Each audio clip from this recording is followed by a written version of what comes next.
আমরা দেখলাম যে 5ই আগস্টের পরে কিন্তু অলমোস্ট 1.5 বছর অতিবাহিত হতে যাচ্ছে এবং অনেকেই সাধারণ মানুষ বিশেষ করে যারা ভুক্তভোগী তারা কিন্তু অনেকটাই হতাশ বলা চলে যে মাত্র একটা মামলার বিচারের রায় হয়েছে এবং তারা কিন্তু সাদৃশ্য কোনো কিছু এখনো দেখছে না বা আশার মুখ দেখছে না। তো এই ব্যাপারটি নিয়ে কি বলবেন? এটা কি আসলে সরকারের ব্যর্থতা আমরা বলবো নাকি আন্তরিকতার অভাব? দুটোর একটা না। সরকার রীতিমতো এই বিচারের ব্যাপারে আন্তরিক এবং ইগার, আর এটা ব্যর্থতা নয়। একটা মামলার রায় হয়েছে মাত্র, যিনি প্রধান আসামি ছিলেন, যেটা হচ্ছে টিপ অফ দি আইসবার্গ, তিনি একদম পিরামিডের শীর্ষে অবস্থান করছিলেন, তার বিচারটা ছিল সবচেয়ে চ্যালেঞ্জের। সেটা আমরা করেছি। নিচের দিকে আরও 5 থেকে 6টি মামলার চূড়ান্ত রায়ের পর্যায়ে চলে এসছে। 1 মাসের মধ্যে আরও 5 থেকে 6টি মামলার রায় ঘোষিত হবে। আচ্ছা, আরও 8-10টি মামলার বিচার কার্যক্রম চলমান আছে। সুতরাং আগামী 2 বা 3 মাসের মধ্যে একটা বিপুল সংখ্যক মামলার নিষ্পত্তি হবে বলে আমরা আশা করছি। জনগণ, সাধারণ মানুষের মধ্যে আইনের বিচার সম্পর্কে অতটা অভিজ্ঞতা তাদের নেই। তারা মনে করে বিপ্লব হয়েছে মানে আসামিদের ধরে আনবে আর ফাঁসিতে ঝুলিয়ে দেবে।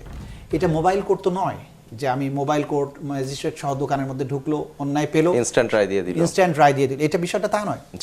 আন্তর্জাতিক যতগুলো সিমিলার আদালতে এই ধরনের মামলার বিচার হয়েছে, সেখানে তদন্ত শেষ হতে বছরের পর বছর, এমনকি দশক লেগেছে। ধরেন আইসিসিতে কয়জন মানুষের বিচার হয়েছে, টোকিওতে, রুয়ান্ডাতে কয়জন মানুষের বিচার হয়েছে? 4জন 5জন। আমরা কিন্তু প্রথম বিচারেই 3 জনের এবং পরবর্তীতে আমরা সব মিলে কয়েকশো মানুষের বিচার শেষ পর্যায়ে রেখেছি, এবং সেটাও মাত্র 1 বছরের মধ্যে। এইটা একটা যুগান্তকারী সাকসেস। যাদের এই বিচার, এই কমপ্লেক্স তদন্ত সম্পর্কে ধারণা নেই, তারা এই ধরনের কথা বলতেই পারেন, জনগণ বলতেই পারেন, কিন্তু এটা এমন বিচার নয় যে 2 দিনের মধ্যে তদন্ত শেষ হবে, 4th দিনে আমরা রায় দিয়ে দেবো, তা নয়। অর্থাৎ আপনারা সঠিক ওয়েতে এগোচ্ছেন, আন্তর্জাতিক স্ট্যান্ডার্ডকে মেইনটেইন করে আসামি পক্ষ, বাদী পক্ষ, 2 পক্ষের অধিকার যাতে বজায় থাকে, সমালোচনা না হয়, কোনো ধরনের আনফেয়ার মিনস এখানে না হয়, সাক্ষ্য প্রমাণ উপস্থাপনের জন্য যতটুকু সময় দরকার, ফরেনসিক টেস্ট করা, তাকে ডকুমেন্ট প্রিপেয়ার করা, যত আইনি পরিভাষা আছে সেই অনুযায়ী একটা ডকুমেন্টকে নিখুঁত করার জন্য যা যা করা দরকার ততটুকু সময় আমাকে অ্যালাউ করতে হবে। অন দি আদার হ্যান্ড, আসামি পক্ষ তাদেরকে কেস প্রিপেয়ার করার জন্য, তার আসামিকে নির্দোষ প্রমাণের জন্য তাদের যে সমস্ত অধিকার আছে, সুযোগ আছে, তাকে সেটুকু অ্যাভেল করতে দিতে হবে। এই দুটো জিনিস করে যখন আপনি বিচার করবেন, ডেফিনেটলি একটা সময় তাকে দিতে হবে।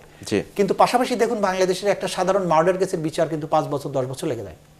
আমরা ক্রাইমস অ্যাগেনস্ট হিউম্যানিটি, যেখানে 1400 মানুষকে হত্যা করা হয়েছে, 25 থেকে 30 হাজার মানুষকে আহত করা হয়েছে, সেই মামলার বিচারে আমরা 8-10টা মামলার চূড়ান্ত পর্বে চলে এসেছি।